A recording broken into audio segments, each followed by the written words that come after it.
time to get this show started. 3, 2, 1, let's go.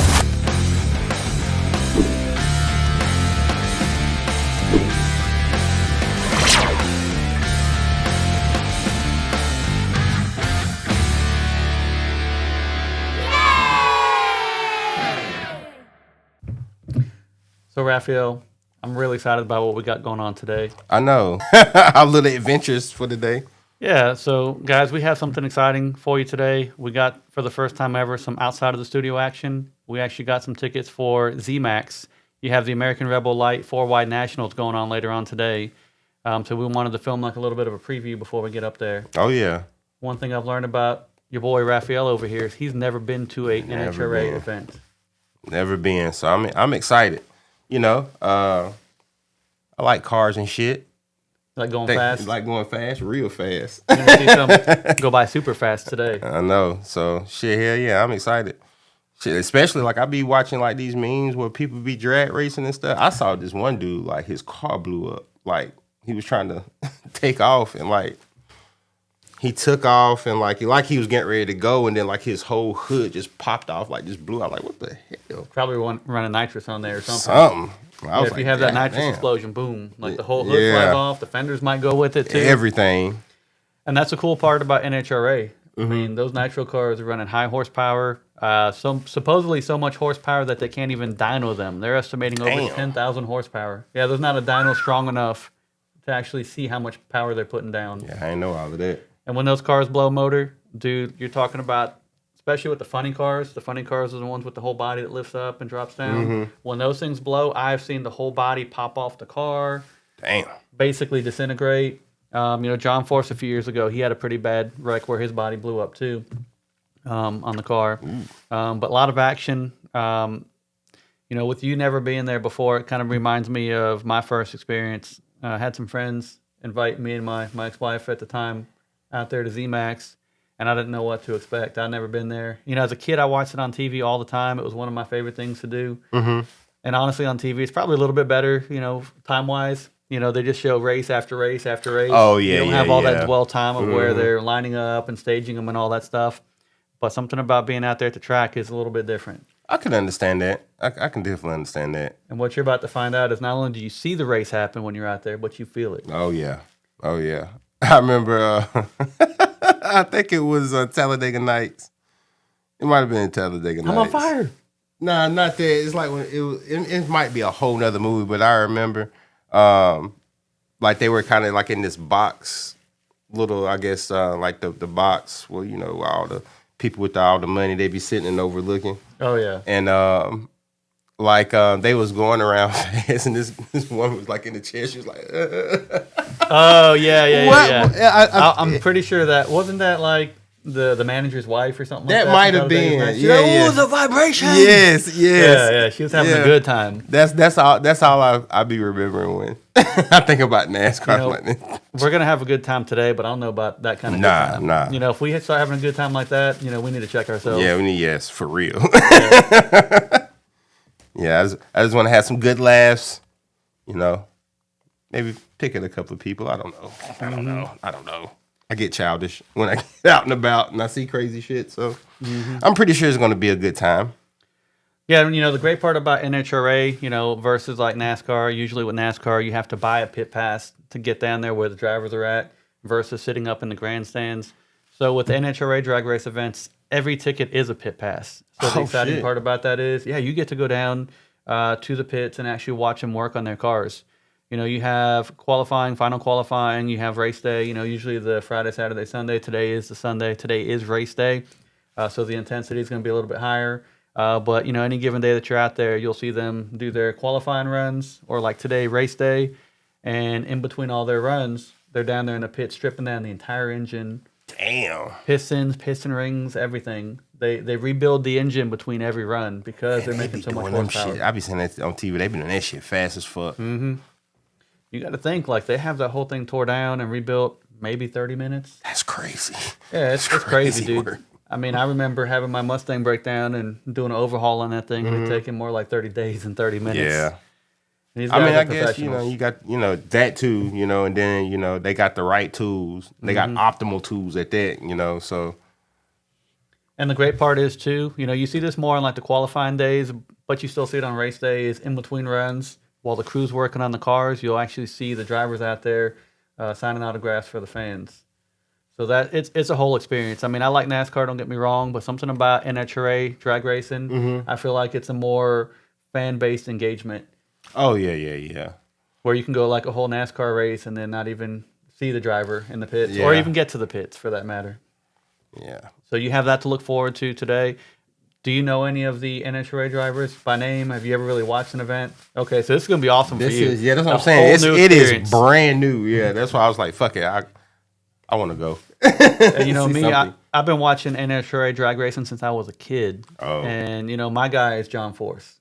Okay. John Force is almost like that illegitimate uncle that I got. I grew up with him. I feel like he's family because I've been watching him for so many years. And I can tell you, John Force is the man. He's old school. He's been racing for like 40 years. This is actually like his farewell season. He had an injury last year that really put a hurting on him. And after this year, he's not going to be racing anymore. So you get to see the legend before he retires. Damn, that's what's up. You got other personalities out there too. You have Schumacher out there. Tony Schumacher is a great guy. God, that name sounds familiar. Yep, Schumacher name is very famous in racing in many different formats.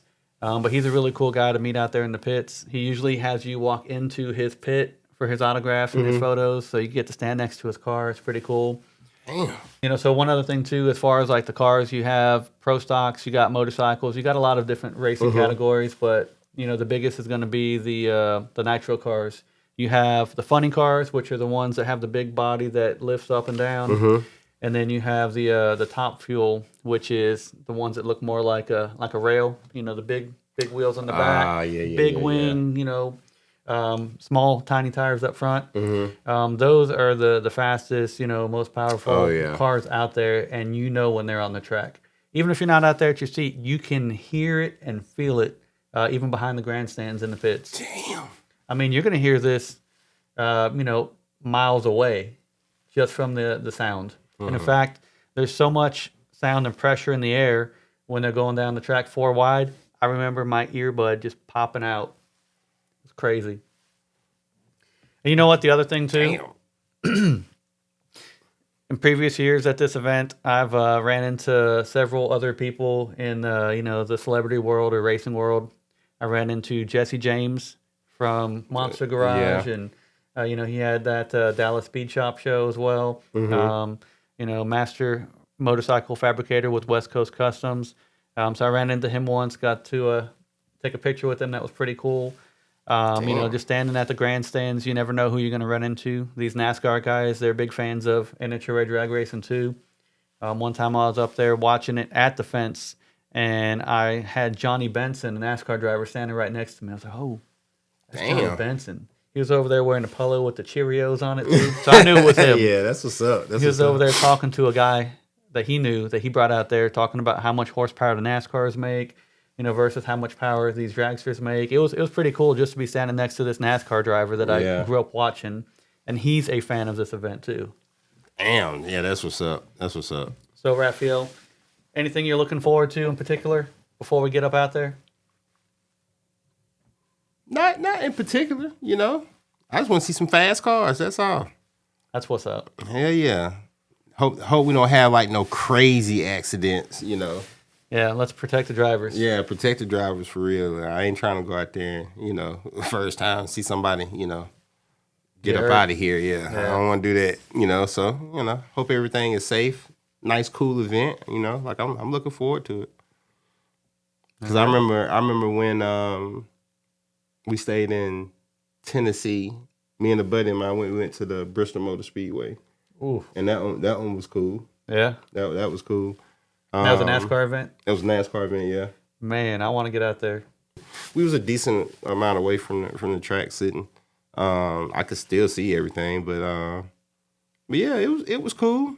But after a while, because it is NASCAR, like I was like, man, I gotta get up and move around a little bit, like everything with the vibrations and everything. So we didn't really stay that long.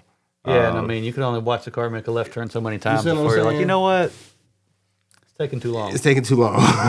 So that I think that was the other biggest thing too, because you know, like I understand, you know, laps and all of that stuff, but you know, it's just another set of cars going around the same train. You know what I'm saying? So it's like And how you were saying how today you don't want to see any big wrecks or anything crazy like that. NASCAR is a little bit different. Yeah. You know, in NHRA, I don't really want to see people wreck or blow an engine. You know, I want to see some really good, clean racing. But with NASCAR, if you go to a NASCAR event and you don't see a wreck, that's a boring ass race. Yeah. I got to be honest with you, especially if it's Talladega or Daytona and you don't see the big one. Yeah. You know, why are you watching for 3 or 4 hours? Facts. Yeah. So, yeah, that it was an experience. You know, I probably wouldn't do another NASCAR unless, you know, I was just like, you know what, fucking, I ain't got shit else to do. Yeah, you know, if I ever do a NASCAR again, I did one in Homestead back in the Busch Series days. It was pretty cool, but, you know, to your point, being out there for that much time. Yeah, I can't do it. It was just too much to sit in the grandstands. If I were to do a NASCAR race again, it would have to be a pit pass where I'm down there in the pits and I can get down there behind the scenes, watch them work. You know, I'm not trying to watch like every car out there, every lap. No, not at all. I'm trying to have that whole experience. Yes, I definitely agree. That would probably be, I'd do it that way. Get out there and watch the guys work on the cars. Hopefully meet some of the drivers. Yeah. You know, with NASCAR, the drivers nowadays, I don't even really know most of them. You got Frankie Muniz out there racing. I don't know who that is. You don't know who that is? Oh my God, that's crazy. I'm trying to remember the name of the show. He was on that show. Oh, you talking about like Malcolm in the Middle? Yeah. Oh, yeah. He race? He races now, yeah. See? You see what I'm saying? I didn't. You know, which doesn't surprise me because I remember after the Fast and Furious movie came out, you know, he had that Malcolm in the Middle money, and he bought that Jetta from the movie. Oh, damn. Yeah. So it doesn't surprise me. Dude's been in the cars his whole life. Doesn't surprise me that he's a NASCAR guy. Yeah, I didn't know that. That's crazy. Yeah. I thought you was talking about a whole different person. Yeah, and like all the OGs that I grew up with are already That's Agent Cody Banks, motherfucker. He ain't no goddamn NASCAR driver. No. Damn. But you got people like Travis Pastrana that's been out there racing too, off and on. That name sounds familiar. Oh, yeah. But you know, with NASCAR, like all the OGs that I grew up with don't even race no more. Obviously, Dale Earnhardt died in 2001. You know, the Petty, legend. Richard Petty. The Pettys don't race. Yeah. Jeff Gordon don't race. Hell The yeah, Labonte Jeff. brothers. Mark Martin. See what I'm saying? Now you talking about people that are... Yeah. But I got to watch them in their prime. So Yes, that's all that matters. yeah. And that's probably why I don't watch NASCAR anymore. Yeah. Because they aren't even part of it. I actually used to collect NASCAR, and they were all like Richard Petty, Jeff Gordon cars. Yeah, that's about the only ones I really collected. Well, let's see what we can collect out there today. Yes. You know, you need to get you like a sign or something that you can have autographed by the drivers. We're out there in the pit passes. You know, if you can even catch like 5 or 6 of them on race day, that's considered a pretty good day in my opinion. Damn. Okay. Yeah. So you want to catch the big boy. You want to catch John Force last season racing. Yes. You know, that's going to leave it down to Brittany Force.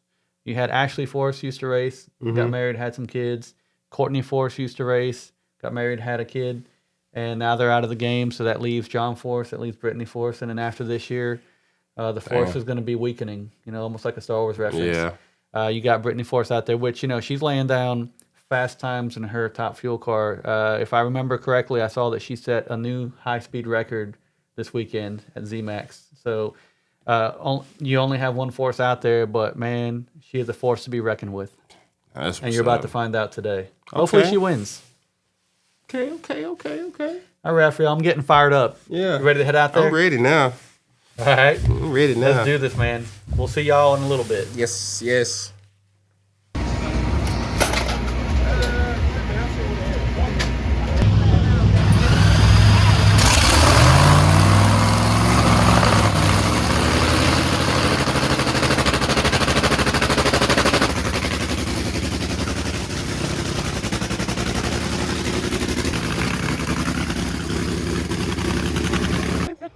How was that, Rafael? Oh yeah, That enough gas? that's enough gas. That's that Nitro. Boy,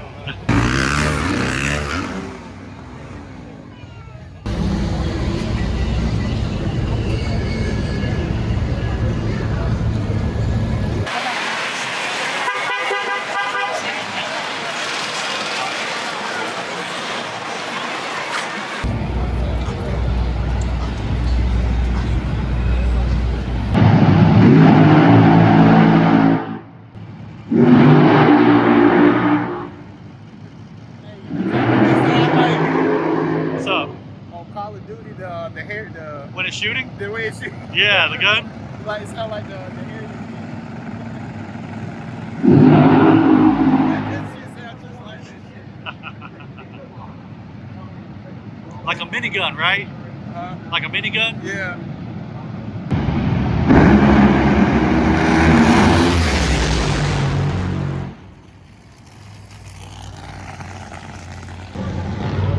What do you think of that, Rafael? That shit crazy. That's some horsepower. Yes, horsepower.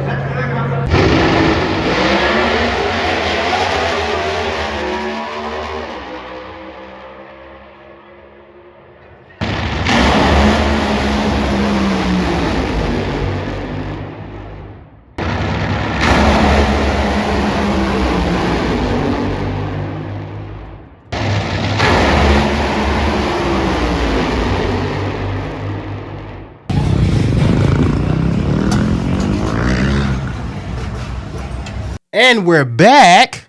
We are back, guys. Back from the nice little race.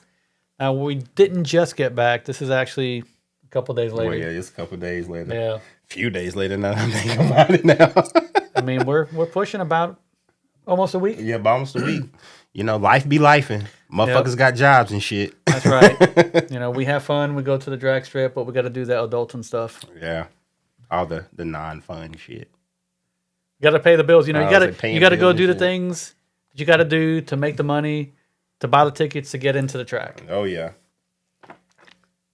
And I will tell you this. Great time. That's right. I had such a great time. First experience, too. Yeah. That shit was dope, man. So, Rafael, now that you've been there, I want to hear a little bit of feedback. I want you to debrief me on your experience, man. What was it like walking into the racetrack? So when we walked in, like, first it was I don't want to say it was overwhelming, but, you know. It's a lot. It was a lot. And, you know, when, you know, really just watching, like, the people work on the cars and we're that close and, like, that was pretty dope. Because, you know, I've never seen, you know, stock cars like this or any type of race cars like this. So, like, they had the whole shell off. They was in there taking stuff. I was like, man, this is pretty fucking dope. And then, you know, we got to a pit where they decided to want to crank this motherfucker up. You know, and everybody looking at me like, you're not going to move back? You know, I didn't know. It's like, step back. Yeah. And then, like, what should have been the key for me is when I start seeing the motherfuckers put the gas mask on. Yeah, that's a dead giveaway. Like, right all there. of them. Like, and then they just turned around and, like, the dude that was behind where the exhaust was, he just looked at me. And, like you're not going to back up? yeah. And He had that look like, okay, you're new around here. Yes, we going to give you the treatment. And they did. Like, it was a cloud of smoke. And I remember actually before we stood in front of one, the first one to fire up was a little bit down the alley. yeah. And you saw like that kind of bluish smoke. Mm-hmm. You're like, man, they're over there doing burnouts. Yeah, that's what I thought they were doing burnouts. That's not a burnout. That's that nitro. That was in the nitro. And that smell stick. You saw my dumb ass. You know, I was trying to weather the storm. I was standing in there to see how long I can stay. Rookie mistake. Fucking eyes burning. Dude, I've been there and done that. I remember my first experience. My buddy Daniel was telling me about it because I went with him the first time to the drag strip. And he was telling me about it, trying to give me an idea of what I was walking into. Mm-hmm. And, you know, when somebody tells you that, hey, it gets hard to breathe, it burns your eyes and all this stuff, you're thinking of something mild. And that's exactly what I was thinking. I was like, it can't be that bad. You know, I might Exactly. get a little choked up, you know, whatever. But I what surprised me was my eyes watering. I didn't know it was going to be that bad. Like, it got to the point where I couldn't see even when I got out the smoke. And I was like, what the fuck did I just do? Like, I thought I like blinded myself or some shit. But yeah, like it was very intense. Excuse me. It was very intense. That water, I just moved the right way and just like, but fucking that shit was dope, man. That shit was hella dope. You know, it's funny too. You know, you being new to it, me being a little more experienced with it. You know, I remember in the past. I don't know if they've changed something up with the nitro that they're running, but I remember standing up near the pits and standing there for like a good little bit of time. Yeah.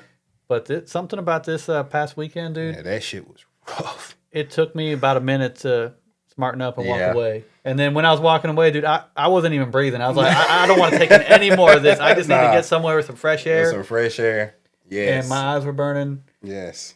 And dude, I was just rubbing my eyes for like a good 5 minutes afterwards. Even on when that we one. was eating, like when we ate later on, like That's that's the crazy all part. I smelt and taste. Like the lemonade, like I knew I was drinking lemonade, but it smelled like that nitrous. Yeah. Like I just couldn't escape it for the entire time I was there, you know? And the funny part is, in the past, I've never experienced that drinking afterwards. Mm-hmm.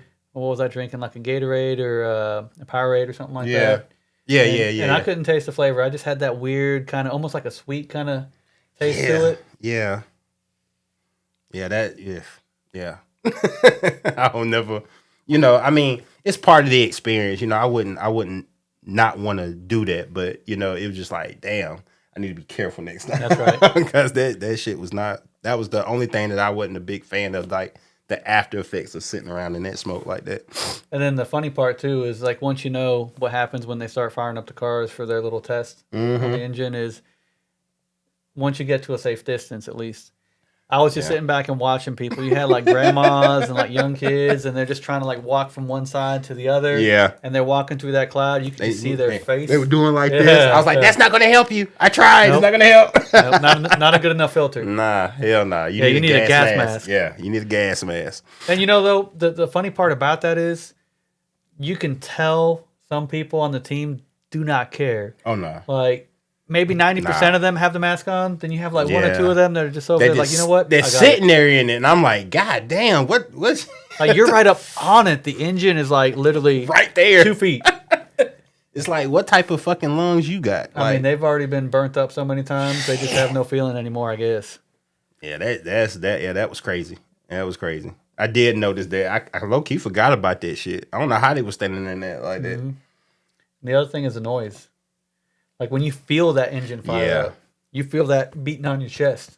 Yeah, I felt it there, but like when we got to like the stands and like we was watching the races, and like cause we was like right there, like we was where they started, we was maybe like a few feet like sitting in front of we was kind of high up, but we was there when they was testing it right before they sped off or whatever. So even that, because I remember the first time I heard that shit. Sounded like a Call of Duty kill streak. What was that? That fucking Yeah, when they're doing their burnout, it sounds like they're running like a Gatling gun. yeah, It's got that little bzzz. yeah. And that's what I thought it was at first. I was like, the fuck? You're looking around for like an A10 Warthog, like, who's shooting? Who's shooting? Yeah, hell yeah. And then like I just couldn't get that out my head. And then when they finally took off, when they started racing, it was just like one big long like Gatling gun. It was like, God damn. So let me ask you something, Raphael. What was going through your mind when you first had that clean path of cars running by you? I don't know. It felt like it was just, and I know this sounds crazy, but it was just bass from here and it's like, whoa, whoa, whoa. I'm like, God damn. Like, but you felt it. Yeah. Like, even like when we were sitting up there In the grandstands? in the grandstands, it was some empty seats in front of us. And when they was going by, I saw the seats flapping. I was like, God damn. Like, they got this motherfucker like really like resonating through this bitch. Yeah, there's so much energy in the air. Yeah. I remember this was probably like my second or third time going to the drag strip. I was standing up there next to the fence, and this is at the 4 wide. So you had all four of the top fuel cars actually, and they had a clean pass. They hooked up, and I'm standing about halfway down the track where they're at full throttle, and most of their energy is going through the air, and the percussion, if you want to call it that, there's just so much energy in the air that my right earbud popped out of my ear. Shit. When that happened, I was like, "Oh fuck, this is serious." Yes. I didn't know that this was going on. God damn. Yeah, the first couple times I went to the track, I was just a good must have had no spectator. ear. I would just go up, to the seat and watch from there. But there's something about all these people standing at the fence. Let me see what that's about. And that's when it happened. yeah. And I was like, damn, I need a little bit more earwax in here to hold this thing in place. That was because we was walking through the tunnels when we went to the other side, and we was next to the gate. Yeah, that was, I that think, was crazy. a really good plan. Yeah. So what we ended up doing, to his point, we walked over the tunnel. We went to the cheap seats, I guess you call them. And there wasn't as many people standing up there against the fence as there was on the John Ford side of Zmax. And everybody's on the John Ford side because that's the side that has the pits. So it was actually a pretty smart play to get over there. So we're up there leaning on the fence. Nobody's around us. So we had a really Mr. clean perspective. Bojangles. Yeah, dude. So I don't know if we're going to play video of this guy or not, but it almost looked like, to your point, a drug deal go down. Man, that shit was so funny. And it's all because of the dude on the moped. Yeah. he sped up there, and like he's like off to the side next to the fence. And there's like a track official, every so often down the track, and this one guy's just got a little bench over there, and there was some kind of like track delay. They're cleaning the track because somebody blew an engine on the first run or something. Oh, yeah, because we had been, we weren't even out there long when somebody had fucked up. I was like, God damn. Like, I didn't know, like, I thought like was, they were just cleaning the track for the first race. I didn't know the first race had already happened, and they was doing that to clean up, but. Yeah, and so you got that track official when the track is kind of blacked out while they're cleaning it up. He's sitting there on the bench, and to your point, dude on the scooter rolls up. What's he got with him? He got a Bojangles box, y'all, and like he has a jacket on, and he comes out of there and like also like looking around, kind of. It looked kind of suspicious. He looked kind of suspicious. He takes it out of his jacket and just lay it on the bench and just drive off. I was like, what the fuck? I said, what you got in that Bojangles box? It's got to be more than chicken. Some chicken, some biscuits, and some things to make him feel all right later on after you finish eating. I don't know. It looked like he dropped that box off on a low. Yeah, he did. He wanted to be inconspicuous. He didn't want nobody seeing him drop that box off. I was like, damn, you know what? I didn't know I had this life goal, but I think I need to drive by Bojangles. Yeah. That sounds pretty good to me. And it wasn't even a moped. It was like a Vespa. What's that, like an Italian moped, right? Yeah, it's like one of them bitches that you rent out there on the side. You said Vespa, dude. That reminds me of American Pickers. That's like the shit that they're always after. A Vespa. Sounds more zesty than a moped. It does. It does. Yeah, that shit was funny as fuck, man. That was one of the I don't want to say like highlights, but I'm childish as fuck. That shit was funny. Me too. Dude, I was laughing. I recorded the guy and the whole situation for the most part. I don't know if I'm going to put that on, but I might. We'll see. Yeah, we might. But yeah, Rafael, I want to talk to you a little bit about your experience in the pits getting autographs from these drivers. Oh, yeah. You got so fucking lucky your first time at the track, and we're not even in this place for like 20 minutes, and you got Tony Stewart's autograph. And I told my cousin about this, and like he know, like I forget that, He knows racing. He knows racing. Yeah. And when I said it, I said, hey, cuz, man, I done went and got this dude named Tony Stewart. And he was like, you talking about the NASCAR Tony Stewart? And I was like, yeah, he was like, you talking about Smoke? And I was like, this motherfucker know? Like, he telling me all this. And he's like, Raph, ain't no way. And I had pulled this out. And I was like, see, I did. And he was like, how in the fuck did you get his? I was like, look, man, it was mad. Like, I didn't even know who he was. It was the right place at the right time. Right place, right time. We just happened to be walking by and like, oh shit, Tony Stewart's at his pit signing autographs. Let me tell you how hard it is to get him. When he started showing up at the track, it took me 2, maybe 3 years to get his autograph because he's so hard to get. And the only time I got it was on a Saturday when they're doing their like panel autographs. Oh, yeah. John Force is up there, a few other people, Brittany Force is up there, and Tony Stewart's at the end of the line. And I'm like sitting here thinking like, damn, let's not run out of time because that was a big ass line. And they cut it off at a certain point where if you don't get it, you don't get it. They got to go. And I'm sitting here thinking, damn, okay, I'm going to get Tony Stewart today. And I'm sitting here thinking, as long as the time don't run out and they got to go, I'm good. I'm sitting here thinking I'm going to be like the next one in line. But all right, guys, thanks for waiting in line. Yeah. And I'm glad you brought that up because this motherfucker, I ain't going to lie, it was more or less like how he went about it. But this motherfucker bought a bag of fucking toys. And like, you don't remember that? It was either Tony Stewart or it was Matt Hagan. I can't remember where I was. Got some toys? This motherfucker had like 20 like NASCAR cars, like, and he was just pulling them out, having them sign them. I was like, dude. Oh, you talking about a spectator? Yeah. Was it for Tony? It was probably for Tony Stewart. It might have been for Tony. His autograph is so hard to get. Like I'm telling you, when I got his autograph in that panel, my girlfriend didn't really care to have it, but the guy behind us was like, "Hey, well, if you're in line anyway, can you have him sign this too, this card?" So she's like, "Okay, I don't care." I mean, Tony Stewart's autograph is hard to get. So I didn't know all that. Out of everybody at the drag strip, his is probably the most expensive autograph too. Damn, that's what's saying. I don't know if he don't like signing or if it's just a NASCAR thing. NASCAR is a little bit different. You don't have like those interactive pits where you can just stand there and get autographs. And here's one of the things I love about the NHRA in general is that every ticket is a pit pass. You get to go up there. That was dope. Watch, the teams work, watch the drivers. Most of the drivers, which is one thing I really like, is they're actually out there and engaged with the cars. They work on the cars to a degree. Some of them do the fuel mixture to make sure that they do you the have parachute. like your... Everybody do their parachute. I swear to God. And I ain't gonna lie, I do my own parachute too. I ain't trying to go out there and have an accident and because somebody else fucking off. I don't blame him. Yeah, I don't blame him at all. You got Alexis DeJoria. She does hers every time. I've never seen anybody else do hers. You've got Ron Capps out there. Yeah, I'm about to say Ron Capps. I saw him do his. Yep. It was another gentleman too that was out there doing his.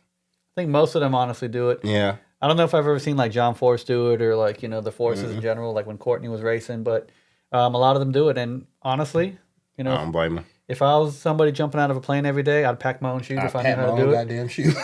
When your life is in someone's hands, I don't know if I trust anybody besides me with that kind of thing. I'm not doing none of that. But it's also very intricate too. Like if you see, it is like particularly with like Ron Capps, like he was doing it, then he kind of like did this and kind of flipped it around. So he was very, very intricate. Yeah, and I think it was more or less he has a particular way of process to where he don't miss nothing. But we went to Alexis and she was packing them shits up. She did it fast. I was like, God damn. Like I almost wanted to go over there and check. I was like, man, you sure you slow got down a little bit? You sure you got there? All right. Nah, she has her process. I've noticed in the past, like in fact, I think she was the first one I remember seeing at the track doing it. I don't know if it's something that maybe she started and then other people started following suit, but she was the first person. I've seen Matt Hagan do it too. But she has it down to a process and she does it quick and efficient and then she gets to sign an autograph for people, which we love and we appreciate. Oh yeah. Yeah, everybody was cool as fuck. So you got your Tony Stewart. Who else you get? Oh yeah. So I got Tony Stewart. I got Matt Hagan. Matt Hagan's a big ass dude. Yeah, he is. I was standing next to him and I was like right at his shoulder. I was like, God damn. Yeah. I said, I'm gonna have to like really like if we got into it. Like you a big motherfucker. Hey, if anybody's getting into it, it's not gonna be me with Matt Hagan. In fact, he a big dude. If anything, he's gonna be on my team. He's the one I'm gonna call for help if I'm in trouble. Hella cool dude though. When you think of like race car drivers too, like you really think about power to weight ratio. I know this from like racing go-karts and stuff like that at the local track and having fun. The heavier you are, that takes away the horsepower. The lighter you are. So Matt Hagan's a really big dude, and he's out there hauling ass and winning races. He hauling ass. Yeah, that is true. But I guess when you're dealing with like somewhere between like 11 and 7,000 horsepower, depending on who you ask. You need that weight. Because the car ain't shit. Like, the car is literally the motor. 20 pounds may not make a difference on that much horsepower. But I'll take the 20 pounds, just in case. Yeah.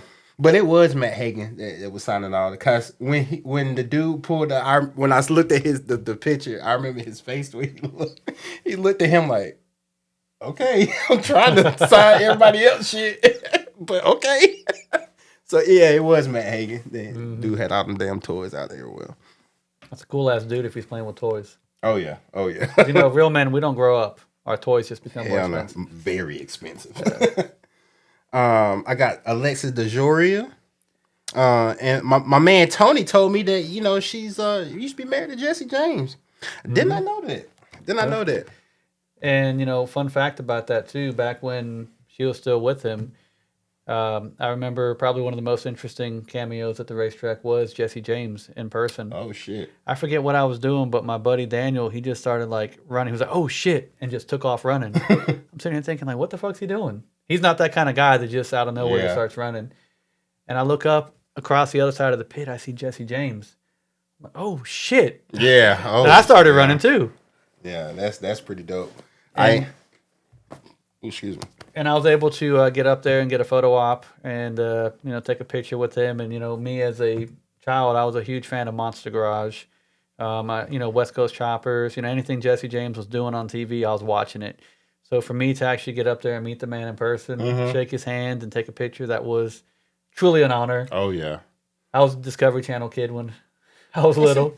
And that's another thing. Like I need to get better at this. I'm not a picture taker at all, really. I don't take pictures on no occasions when I'm out and about. I'm just not a picture taker. I need to be better about that because shit, I was at a con earlier this month and met Giancarlo. Talked to him, didn't get an autograph, didn't get no picture. I'm just not. I don't know. I'm just. That's not the first thing in my mind is to get an autograph, get a picture. Yeah. But I need to do better about that because I didn't missed out. And that's a great part about the drag strip is you can take a picture. Yes. And you can get an autograph. All at the same time. And it's free. And it's free. And it's pretty cool. The other part about Alexis, too, is she's another one for me personally. I don't think she's hard to get to. I think it's the timing that's been wrong for me. But it took me a couple years to get her autograph, too. Yeah. And when I finally got it, I was like, yes. Oh, yeah. Because she's really cool as fuck. She is. And right before I got her autograph, I'm pretty sure she placed in that race. Yeah. So in round 2, she had some kind of issue, but she still placed second before, which was enough to advance her to the second round. And she was on the big screen talking. Yeah. She was like, I got hella lucky. Yeah. She may have, but you know what? She advanced to round 3, the final round. At the end of the day, it was the profession and her being, professional about it and just the quick thinking. I don't think it was luck. I don't think it was luck. I mean, luck might be part of it, but it's the driver behind the wheel. Fuck yeah. That's 90% of it right there. Of course. Yeah, I 100% agree. So, cars are just in her favor. She pulled, the right tricks that needed to be pulled and shit. She got She's it done. a driver. She a driver, So that was what was up. The last 2 I got was Antron Brown. He was pretty cool. He is cool as fuck. He's probably like one of the funnest people to talk to in the pits. And I know like when I got his autograph, I think he was pressed. Like we had he had just got there, but he's like, oh well, we gotta hurry up because I gotta get back. I was like, damn. I was wanting to like really like talk to him and see what was going on. But cool individual nonetheless. And then Mr. Ron Capps. I got his autograph as well. Right after he was packing up his parachute. But all interactions with everybody it was dope. I appreciate it.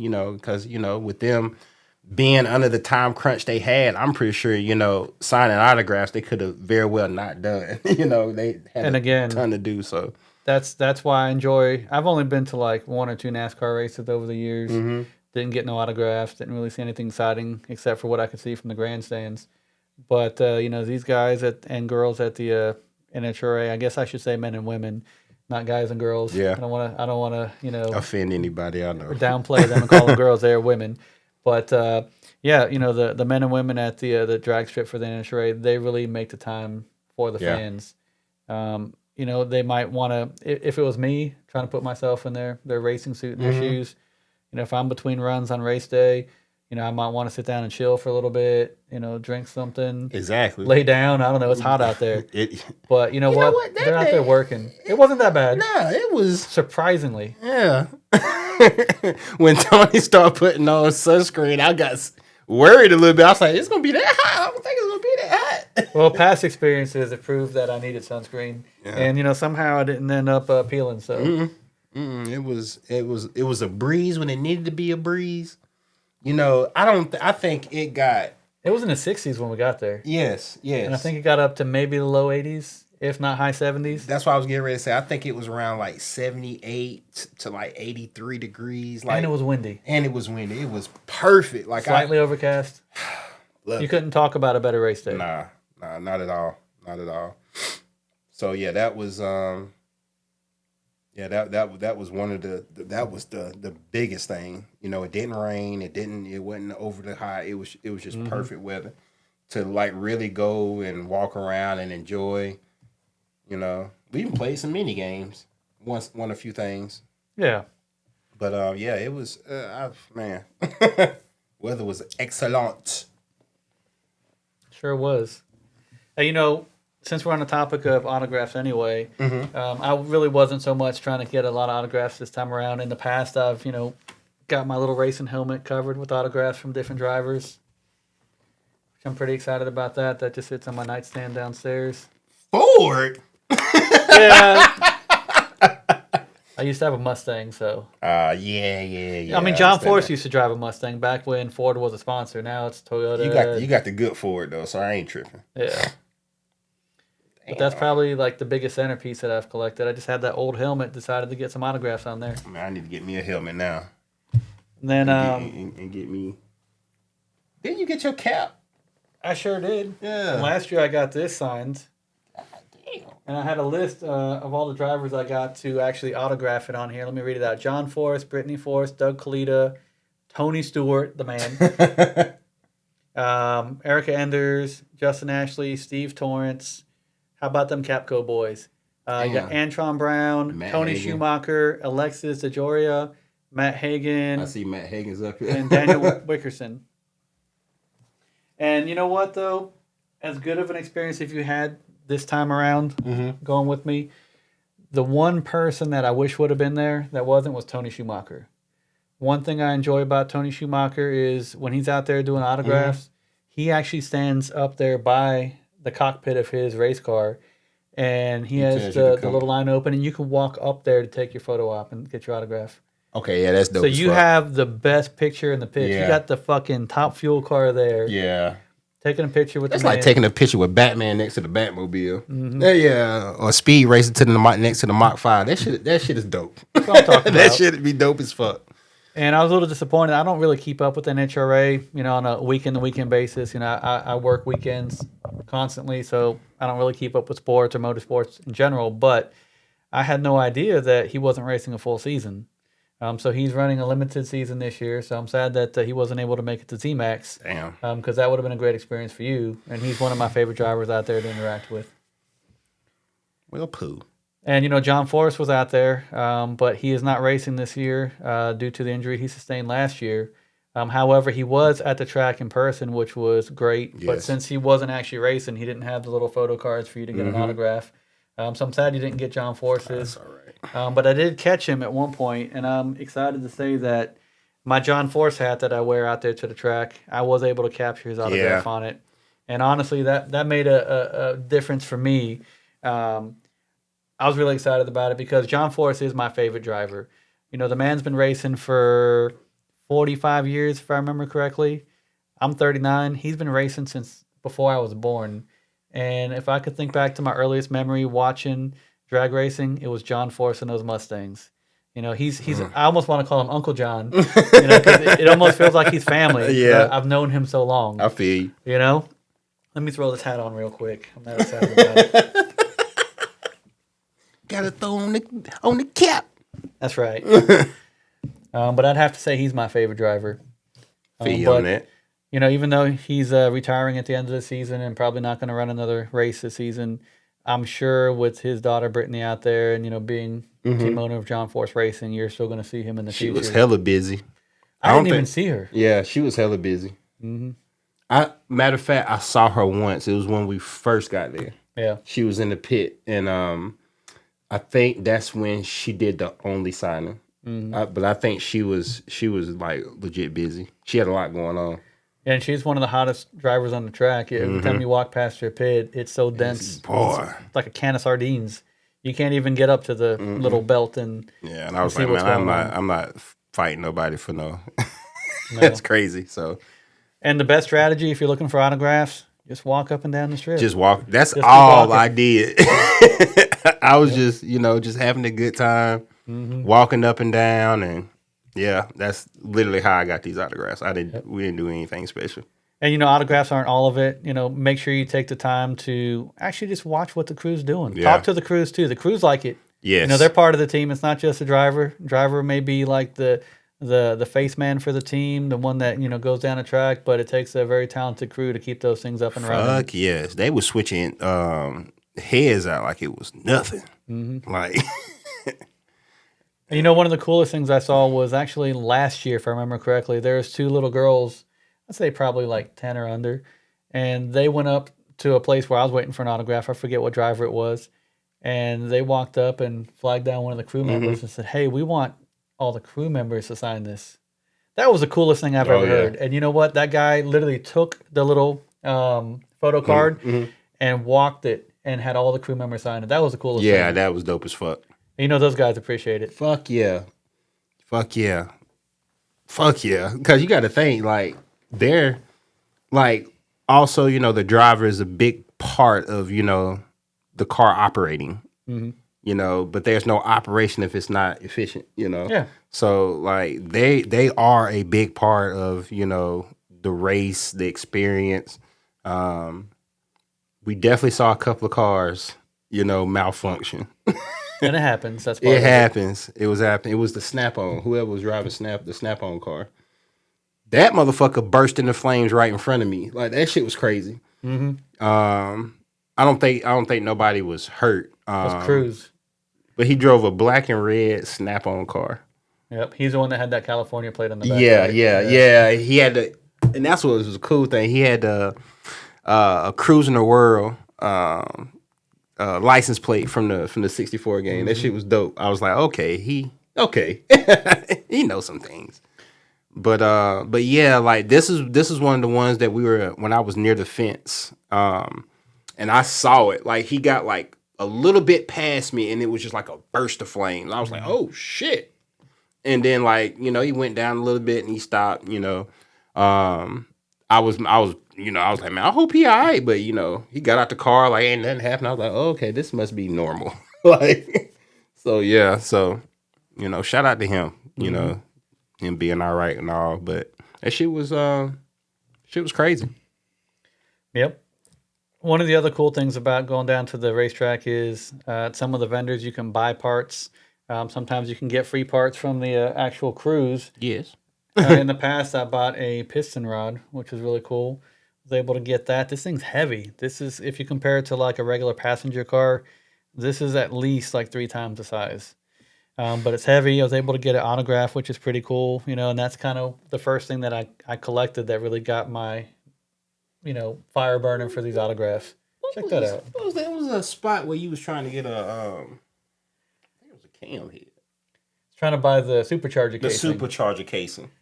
Yeah, they wanted $200 for it. It's like, you know, I might give like $125. It wasn't signed, was it? No, it was just. I didn't think so.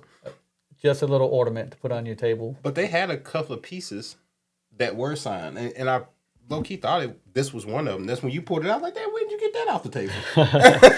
No, that's probably from the first time I went to the track. But the thing is, I don't want to buy something that's already signed anyway. I want to collect the signature. Yeah. That's a memory. That's a core memory That's a for me. difference. Yeah, it's a difference. And I think the second time I went to the track, I picked up this little skinny tire from a top fuel car. So that's a skinny tire that goes up front. Damn, you got that one? Yeah, I got some autographs. This on is there. what I want. I want some shit like this. You see what I'm saying? And it's signed by John Force and a few other people. The signatures, they don't actually carry very well on these tires. I guess because they're dirty. So I'd recommend if you're going to collect it, just collect it for the tire. Yeah. You know, there's better things you can get signed. And as far as better goes, this is one of the blower belts. If you want to check that out, Rafael. Oh, yeah. That's probably one of my favorite things I've had autographed over the years. I've got Courtney Force from back when she was racing on there, John Force, Antron Brown, Tony Schumacher. You know, I got as many people as I could fit on there. God damn, yeah. And my buddy Daniel was with me that day, and he actually got a blower belt from the same vendor. His was actually a little bit cooler, though, because his, you could tell, was already starting to come apart. So it had like little, you know, fibers or threads coming off of it from where it was starting to tear up. So his has a lot more character on it than mine does. It was a very fun day. That's the same day that Jesse James was at the track, too. Oh, yeah. That was a grand day for y'all. Y'all had a ton of fun. And I'm kicking myself for not having him sign that. I should have had him sign it, too. Yeah.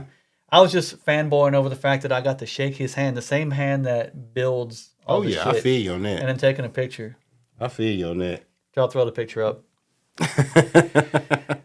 And speaking of parts, Oh yeah, we actually got lucky. So Man. this is a funny story. Yeah. This is between. This is after round 2. While they're working on the cars, all the teams Yeah. that have been eliminated in round 2, which Tony Stewart was one of the teams eliminated. So his team was packing up for the day before the final round. Yeah. So I saw all these people walking with all these like little clutch parts, little discs and stuff like that. I'm like, damn, like everybody's walking with these things. Where are they coming from? So we started walking up around the strip there, and we Yep. saw Tony Stewart's team, and there was just a pile of these things just sitting there at the edge of their pits. Yes. And I didn't want to just be that guy that walks up and Nah. grabs stuff that don't belong to me. It was a couple of people doing that, and I wanted to do it. I was like, man, that's rude as fuck, though. That That is is rude. Like just me, like, man, you coming in my damn yard picking up shit. Like I know I put For it there, real. but goddamn, you can speak. That's like somebody coming up in your yard picking up a newspaper. Yeah, That's my newspaper. It's my newspaper, motherfucker. I'm not going to read it though. But that don't mean you can take it. Facts. Just going to throw it away. But what was cool about it was, I'm like, let's just stand up here and wait and see if a crew member comes out and we can ask them. Yes. And before we can even ask, this one dude comes walking up to us. He's like, hey, you guys want some food? Are you hungry? Boy. Are we hungry? Hell yeah, we we're hungry. Shit. So he literally walked us up into the pit, and he had a table up there. He said, hey, this is all food that, we're going to throw away. You want it? Man. You know what it was? It was Bojangles. Bojangles. Life comes full circle sometimes. It does. It was You know? so funny. He offered us Bojangles.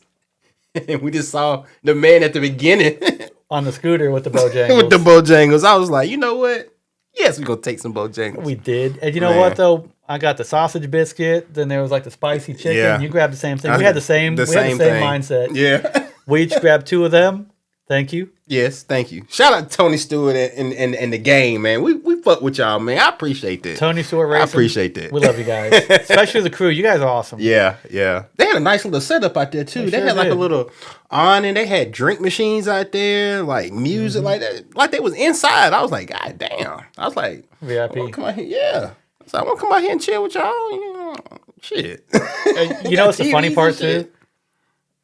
The pit guy, after we grabbed the food, Yeah. dude was like, nobody ever goes after the fruits. There was like Nobody. bananas and apples up there. Yeah. We Ain't nobody want that reached shit. past the bananas. Then we got them. Did you ever eat them chips? Nah, I gave them to Emma. Them shits. They look like race cars. Yeah, Yeah. they're like race cars. Like she showed them to me. She's like, oh, they look like little race cars. Yeah, I That's ate pretty that. cool. It was only until I got like halfway through the bag and I was like, damn. I was like, is that a motorcycle? But it was one that was a little deformed. And then I took out another. I was like, oh, it's a race car. It was a unicycle. It was a No unicycle. motorcycle. Yeah. Yeah, that shit was all fucked up. Shout out to Mission. Yes, Mission. They was We throwing them appreciate shits off everywhere. Like They was had- on a mission. Yeah, they was on a mission. They had thousands of them shits. They sure did. That was probably the coolest thing. I've never experienced that. By the way, we did get the free clutch plates, Yes, we did get. which the I'm going to clutch throw a plates. picture up. Yes. I'm not going to actually handle them here because they are filthy, but they're pretty cool. I ain't gonna lie. I gave mine to my cousin because when we was talking about this, he was like, "Man, I wish I was like." I said, "I got something for you, cuz." Here's a souvenir. Here's a souvenir. And he was like, "What is?" I was like, "It came off his car." He was like, "Ain't no way, man." I was like, "Yeah, man, it came off his That car." came You off had- Tony Stewart's car. Is that the same guy that knew Tony Stewart from NASCAR? Yeah. Oh, I had to bet give it you to he him. loved that. He loved it. He loved it. I was like, I got to. I got to.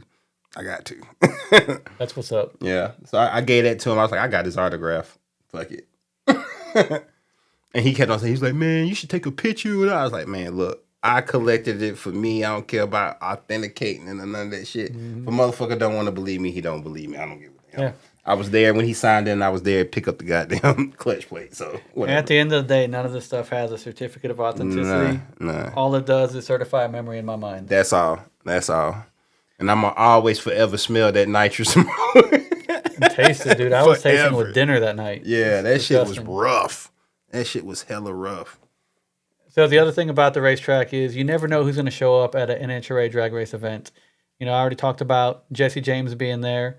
Tony Stewart became a spectator, then became a racer. Kurt Busch was actually there this Sunday. But Kurt Busch, he was there on location. He was on the mic. Somebody was interviewing him. Who knows? Maybe we'll see a Kurt Busch, dragster. Maybe he'll be a funny car. He's a funny guy, but maybe he's going to be in a funny car one day. And, another pop-up guy, one year when I was standing at the fence just watching the races, listening to this guy beside me talking, and he's talking about like NASCARs, how they make like 800 horsepower and how these cars, might make upwards of like 10, 11,000 horsepower. And, this guy's talking about NASCAR like he knows it like really well. I look over my shoulder, like, that's Johnny Benson. That's a NASCAR driver standing next to me. Yeah. He had a little polo and said like Cheerios or something like that. I was like, holy shit.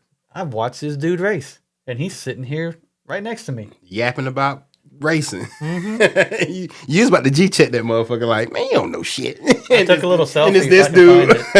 Got like a little selfie of me, and like you can kind of see his head in the background. I didn't want to interrupt him. He's there as a fan. Yeah, he's not there racing to sign autographs and stuff like that. He's a fan, so I didn't want to say, oh my God, you're Johnny Benson. Yeah. Can I have your autograph? Nah. I don't do that neither. When I was a kid, I'd buy the Cheerios boxes, and they'd have like these like little contests where you can like draw the car. You could do a design, and if they pick your design, I did that as a kid. I kind of wanted to say, hey man, like you guys didn't pick my design, but I'll settle for an autograph. You want to make it up to me? Just sign right here. I'm cool with it. Yeah. Sign the box. Man, what a time. Oh yeah. Like I'm ready to like to go back. To go back. Yeah, that shit was fun. That shit was fun. What cars do you like better? You like the funny cars or the top fuel cars? I don't know. Like they're both awesome. Yeah, the top fuel cars, they felt like they were louder. Yeah. The funny cars, you felt it as they went by or whatever, but it wasn't like the top fuel cars. Them shits was loud. Them shits was loud. No joke on that. Yeah. And I think I like them just because they make that sound. So. But then, like, you got the funny car, like, it looks like it's sloped down when you're driving it. Mm-hmm. So, and the whole body pops off, too. The whole body pops off, yeah. That's pretty cool. I remember you were looking at it, you're like, what? Yeah. And then, like, it comes off a hinge. I'm like, damn, they going that fast? Mm-hmm. Like, how does it secure down to where it doesn't pop up like that? Can't remember if it's like pins or something. It's probably something basic, but you got so much downforce that alone just pushes it down. Which I'm going to get to that with the fun facts here in a minute. Yeah, that's what's happening. But yeah, I was thinking about that because they kept on pushing it down, and when everybody came up for the different heats, and I was like, in my mind, this is how I think. I was like, man, one of these cars, because I didn't saw like two of them burst into flames. I'm like, man, one of these motherfuckers is gonna pop off. Like, I'm glad it didn't. But I mean, it does happen. But when those engines blow up on the funny cars, the bodies blow up with it. Ooh.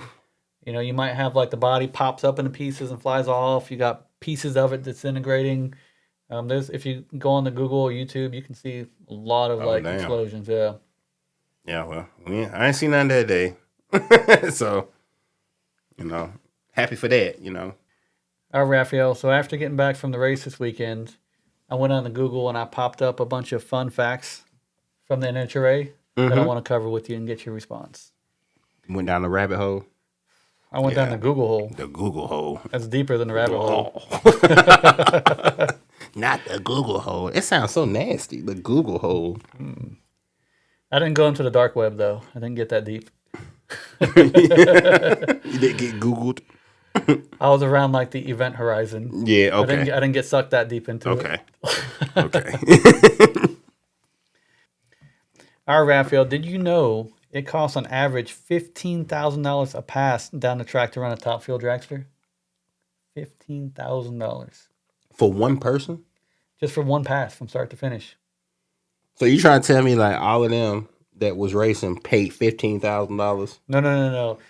The cost of just running the car down the track. $15,000. I was like, what the fuck? We just saw all them people racing. That's some bread.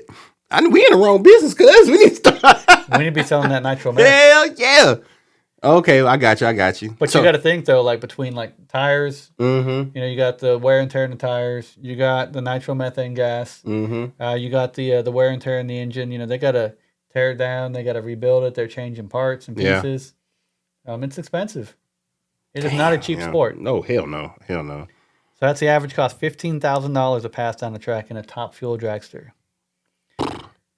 So when I went down this rabbit hole of fun facts, I was pulling up. I learned a little bit too. One thing I did not know is that the spark plugs don't last the entire run down the racetrack. Oh, The electrodes actually melt. yeah. I figured that. So Yeah. what happens is there's so much compression in there when these things are up at full throttle going down the track. You got so much of that nitromethane in there. It just literally melts the spark plugs, and then the engine basically runs like a diesel after that. So instead of a glow plug, the exhaust valves, I think they said it was like 1,400 degrees. The exhaust valves are so hot that that's basically running the ignition and starting the combustion on the cylinder. That is wild, Science. right? Science. So basically, they're a gasoline engine with nitromethane. Yeah. And they convert to a diesel halfway down the track. Mm-hmm. But you know what? They don't last nowhere near as long as a diesel engine should. Oh, no. Hell no. All right, this one was actually surprising. It takes roughly 800 horsepower to run the blower. Damn. You got to think, though, that blower is massive. Yeah. And that's at least. Yeah. Shit. Yeah. And my 2013 Mustang had 420 horsepower. You're talking twice that amount just to run the fucking blower. But you know what, though? They say it takes money to make money. It takes horsepower to make horsepower. Yeah, facts. Mad facts. All right, Raphael. So, a top fuel drag car produces forces in excess of 8 Gs. 8 Gs. Oh, yeah. That's more than the astronauts feel. Oh, yeah. I believe that. You got to think about it. Like, their 0 to 60 time is like... Yeah, like it was some motherfucker that was getting down the track in like 224 miles an hour. You're talking about 330 miles an hour. Oh, yeah. I did plus. see a 3. Yeah. I did see a... Oh, yeah. You might be looking at like the pro stock cars or something like that. That's what... Yeah. But these guys, they're running 300 Yeah, plus. I do remember seeing that because somebody beat a time there with that. Yeah, I definitely remember Brittany Force usually sets a lot of top records for the track. In fact, I think she set one in the last week or two. Yeah, when you going that fast, I would expect to have. And that's sudden. That's not like a gradual getting into those. Nah, you out of here. And to think about it, a top fuel dragster, to your point, like from nothing. Yes. 0 to 100 in 0.8 seconds. That shit crazy. Not even a whole second. Not even a whole second. That shit is crazy. That is 8 crazy. Gs. I don't think I want to go that fast. Have you ever gone on YouTube and looked at a video from like the camera in the car when they go down the track? Mm-mm. Like when they're going, the whole shit is shaking. Like it is so blurry, you cannot see. It takes a trained professional just to know what's going on inside that car when you go down the track. I can imagine. And you know how like when astronauts go into space, you have to like train them first. You got to send them on these centrifuge machines. Yeah, there you go. And spin them and do all this stuff. We just You're probably doing the same thing racing though. Even more so. Yeah. I mean, you're experiencing more G's going down the track in a top fuel car than the astronauts. It's mad wild.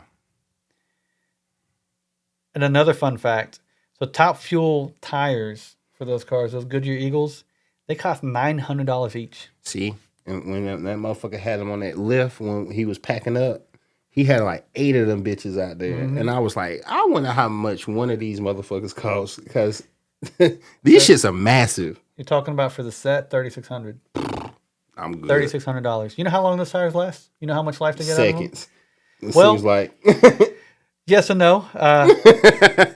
So they're good for about 8 passes down the track. So you got to think in terms of burnouts. You burn out every time, then you got to run. So your tires could literally be done in a day if you buy them brand new. So you might get 2 days. Depending You got on what you're qualifying, doing. a couple qualifying runs. So I'm sure between a weekend they go through 2 to 3 sets of tires. And you know what though? I've seen it. Every once in a while you see like a little kid, when they have these tires in their done. They're not going to throw them away. They're going to give them to fans. I've seen so many like little kids that are barely the height of the tire pushing these things back to the parking lot. Damn. So, I mean, talk about burning money and burning rubber at the same time. I recycle the fuck out them shits. I'm sorry, like I man, woo. That's a lot of cash. I thought I was spending a bunch of money on my Kumo tires in my Mustang days. $900. And you know what? You can't even rotate. When I was in my Mustang burning up my tires, I buy a new set. I burn up the back ones. I switch them to the front. You can't do that with these cars. Nah, you can't do that. Mm-mm. I imagine the front tires last a lot longer, though. Oh, yeah. Yeah. I feel like they not really taking a lot of the beating. No, not at all. Just them back tires. Rafael, do you remember when they get the cars to the starting line, when they fire them up, they sound a little different, and then they kind of go into like heavy combustion mode? Yeah. Same thing when they're in the pit stop, or when they're in the pit. You hear the car fire up, it kind of sounds a certain ways, and it becomes more aggressive. Yeah. You know why that happens? No, I think I have but What do you think happens? I think it's just the combustion. It's the cylinders are it's almost like them new cars that they be sitting at the stoplight and it cuts down to like 2 cylinders. Oh yeah, and it like cuts. It sounds like it's cutting off, but it's to conserve. I would assume it's something like that. That's not what's happening. Oh, I didn't figure. Something even crazier. So there's so much compression in those engines, and there's only so much that those magnetos can do to create a spark, that they actually start the engines up on either gasoline or methanol to get it started. Otherwise, if you're running that nitromethane, it's hard to ignite. It's probably, I got you. So they prime the engine with gas or methanol and get it started, and then they start flowing in the nitromethane. Nitro. That's why it sounds almost like a regular engine, like almost like a open header, V8, you hear in like a muscle car, and then it goes into like just this beast. That's when they start running nitromethane. I didn't. That makes sense. Yeah, so like right up there, like the blower, the inlet for it, they have like a little neck that they pour the fuel into just to get it going in the carb, and then once it starts running, the nitro just starts pumping into the engine. Damn. Pretty cool stuff. And that's why, like, when you're in the pits, when they first start firing it up, you don't feel it.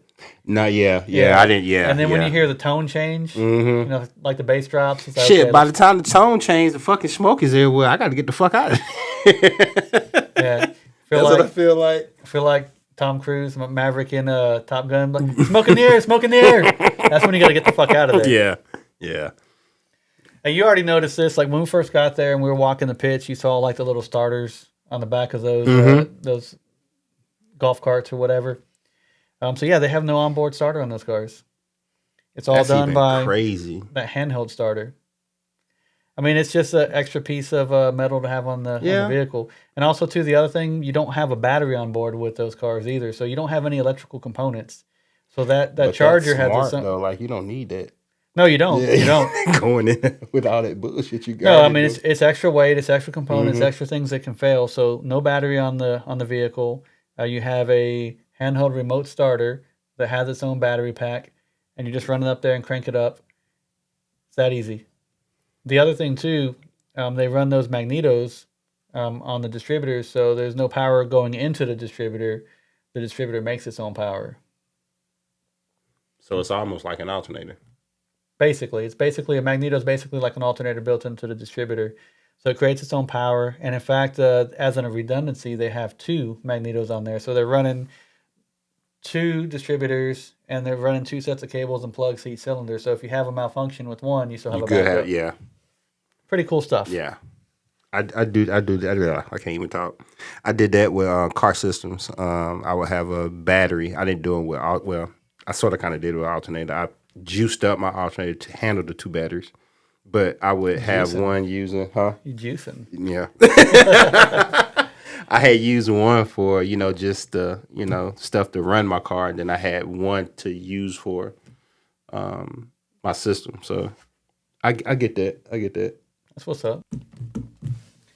All right, Raphael, I got another fun fact for you. What you got? The rear wing on a top fuel car can produce over 5,000 pounds of downforce at around 330 miles an hour. 5,000 pounds of pressure pushing that car down into the racetrack. And that's not all. The exhaust force from those headers, that can produce an estimated extra 800 to 1,100 pounds of downforce. That is wild. I see why you saying that it's rare why the funny cars flip up. That is a lot of force. I mean, I know we talking about the other cars, but I mean, same principle. They got wings, downforce. Damn, that's a lot. You know which funny car has the most force? John Force. That's what I was getting ready to say. Dad jokes. Wow. And when you factor in the front wing too, those top fuel cars, they actually can create upwards of 10,000 pounds of downforce. That's a lot of pressure. Yeah, it is. Yeah, so those cars, even though they get kind of squirrely, they're hella stable. Yeah.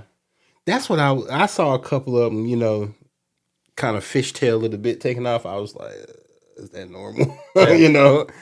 I was thinking that they was about to run into the wall or something. But it was like the car like course corrected itself. Yep. It's pretty dope. Rafael, if I were to ask you how many gears are in a top fuel car, how many gears do you think they're shifting? I would say 6. Trick question. There's no gears. It's a series of clutch Damn. plates. So the clutches are designed to control engine speed as it transfers over to the wheels. Mm-hmm. And that's why you see so many of those clutch discs being discarded at the end of the race. It's a very interesting That makes system. sense. And apparently they've been on that for decades. I could have swore as a kid, like I've seen in-car cameras where they're like reaching for gears. Yeah, they were shifting. They've been doing that for decades, dude. I think back to the 50s. I think it just might just be the movies I've been watching that That's be saying probably what it is. motherfucker. I think that's what it is, and I just accepted it to be true. You know what it is? It's Fast and Furious. Those motherfuckers got them like 15 motherfuckers gears. 15 gears. Yeah, the motherfuckers be terrorists. I'm like, God damn. I mean, they shift so much, they got enough time to check on the family. Yeah. The family. That shit. Yeah, I think I just been watching too many videos. I mean, too many movies. That's probably what it is. Because I'm about like you. I could have swore them motherfuckers in there shifting gears. I could have swore I seen it too, but apparently not in my lifetime. That could also be a Mandela effect too. Yeah. And the Mandela effect can apply to anything in life. It can now, yeah. If you remember hard enough, things that don't exist.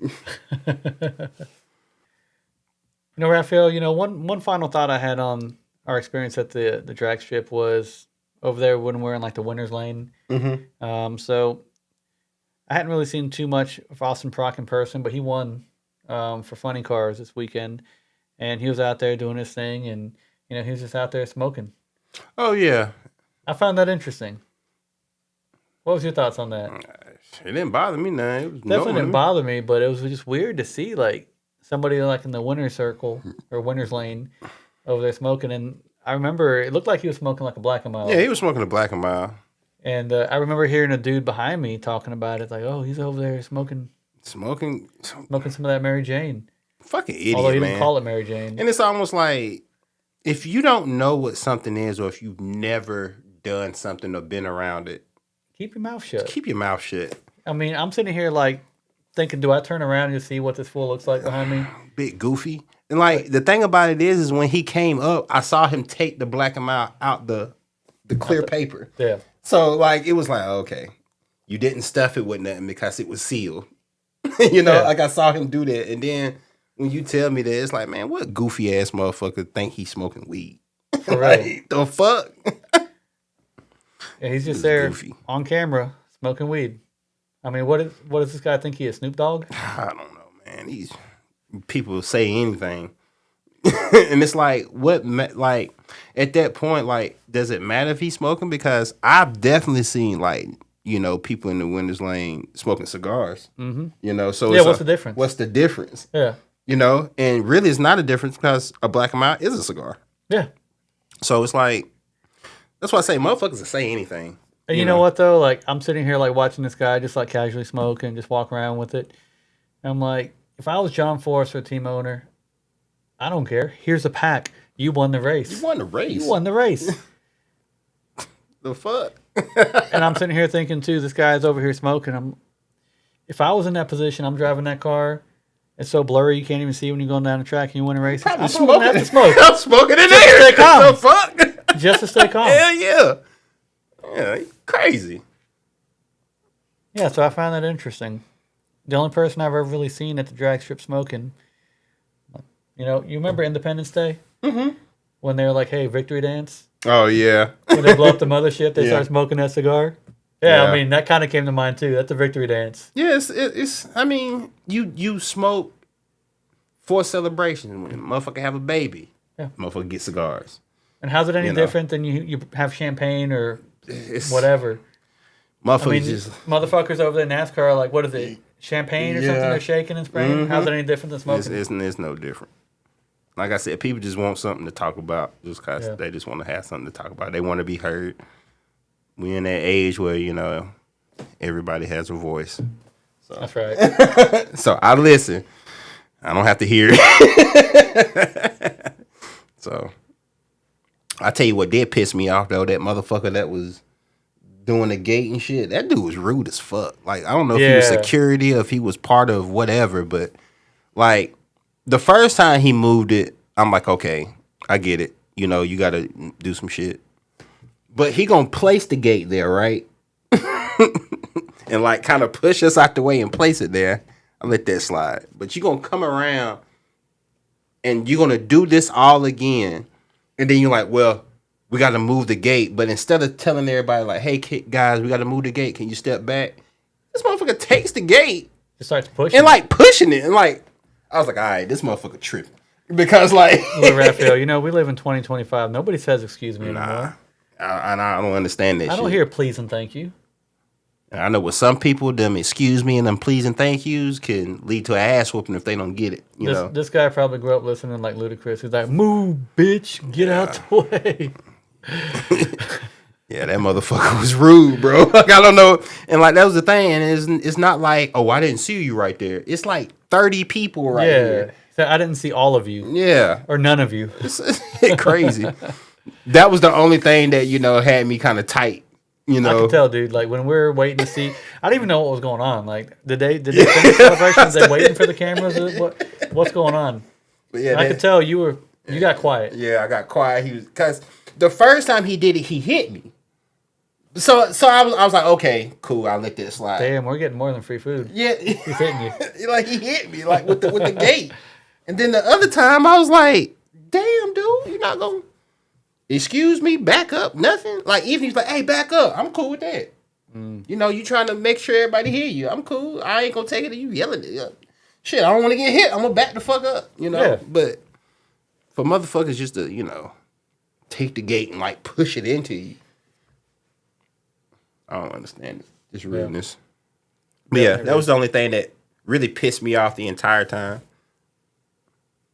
I can understand. Well, Raphael, in terms of next year, you want to go back? I'm going. I'm definitely going. You bringing your cousin? Yes. How about the nephews? You bringing the nephews I'll out probably there? bring my nephews. I'll probably bring my nephews. That's what's up. Yeah. They'll enjoy that. Dude, I can only imagine the look on their faces when they see the not the NASCAR, when they see the drag car drivers. Oh, yeah. They definitely... EJ would have probably shit himself. Yeah. Like, he likes shit like that. Easton... He's just too young to... I mean, he'll probably like, things going around, want to wander everywhere, but, he ain't going to be caring about that. Yeah. Then the bigger boys, they'll definitely enjoy that. But EJ will probably get the most excitement out of it because he wide open. Yeah. Like he gonna be wanting to be everywhere. That's right. So yeah, I'm definitely gonna see about taking them next year. That's what's up. Oh yeah. I mean, I'm a grown ass man and I have fun. Fuck yeah. Imagine a kid having fun out there. I knew I had fun because when we got back here, I was tired. I was worn the fuck out. Who are you telling? I was like, man, Dury, I exerted a lot of energy today. I was tired as shit. Yeah, man. I can't wait the next year to go back to this race though. Man, I had such a fun time. Yeah. And I always do. And, one of my favorite things about going to the track now, especially since my friend Daniel took me there for my first experiences, I like taking other people to go see it and kind of gauging their reactions. Oh yeah. I took my girlfriend for the first time. I took her brother out there for the first time. And, he's a big car guy too. And, the look on his face when he saw or felt all four of those cars go down the track at the same time. Oh yeah. Same thing with you. I was waiting. I was like, man, this shit about to be loud. You're like a kid on Christmas, dude. Just waiting to unwrap that present. And, you have that hesitation there for a few seconds where you're just like, when are they going to go? Yeah. They do their burnout, they stage, and it's just that waiting game. Yeah. But when they go, it's like one big puff of smoke in one area. I don't see how, like, they sit in. I mean, I know how, but it's like, damn, that's from 4 cars. Yeah. Like, y'all sitting in all that nitro. Like, that's crazy. One other thing while I'm thinking about it too, they don't have cooling systems on those cars. There's no radiators, there's no coolant. None So of that that. shit just hot in that bitch. It is hot, but they use the oiling system. That's one way they keep the vehicle cool, or the engine cool. But also the nitromethane, it has such a low flash point. Like, how you ever touch gasoline and it feels really cold? Well, nitromethane has a much lower evaporation point. So it's almost like an ethanol, like a alcohol. well, of- yes and no, and it also carries its own oxygen too, so you don't need as Oh, much shit, air going in with the So fuel. that explains a lot. Now that you and that's how they can get away with pumping so much fuel into the cylinder because it doesn't need as much oxygen. Yes, that blower is pumping a ton of oxygen in there, but the concentration of fuel is so high. But that also helps keep the engine cool because of the evaporation and the cooling. So between that and the oil, that's what keeps the engine cold or cooler. Damn. Like, imagine driving a car that has no alternator, no starter, no radiator, no cooling system. That just feels like mad science to me. It does. And it really is. Think about it, what they've been able to do with these cars over the years. Mm-hmm. And it's nothing but science. Like, it's going to do this anyway, so we might as well just use it to our, advantage. And the other thing, too, the cars have become so much faster, so much horsepower. I mean, some people tell you that there's no real way to measure how much horsepower. I've heard 7,000, 10,000, 11,000 horsepower. There's not a dyno on Earth that can really measure the power. I don't know. But with the speeds they've been able to hit over the decades, they've actually shortened the track. It's not even a quarter mile anymore. Yeah. I didn't know that. They dropped it down from 1,300 something feet all the way down to 1,000 feet. So they've shortened the drag strip. Damn. For safety purposes, for one. Yeah. Yeah. That's wild. Well, Rafael, I had a lot of fun with you at the track. Yes. And a whole lot of fun talking about it. Yes. I recommend, if you have not been to the drag strip, you got to do it. Go. And if you get a chance, hit Zmax in Concord, because they go 4 wide, or Las Vegas. Las Vegas is the only other track in the United States where they go 4 wide.